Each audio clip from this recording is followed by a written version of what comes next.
Hello everyone. Today we talk about how to fix the app of Falou. We will go to settings.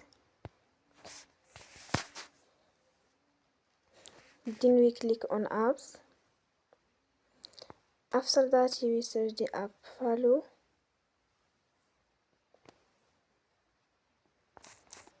And we click. Then we will on for stop. After that we go to storage. Then we click on clear cache. In the end, turn your phone and you will recharge your phone again.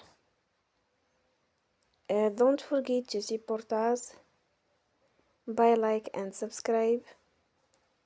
See you next time and thank you for watching.